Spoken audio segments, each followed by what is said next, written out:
bay cái lô mồi ta rồi bị tao ta ok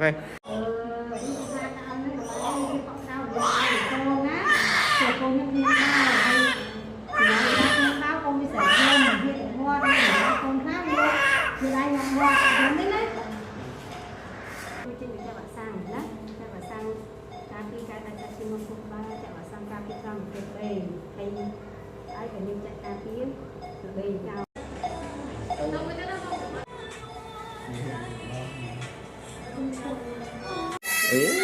khơi camera liếm dung liếm món rõ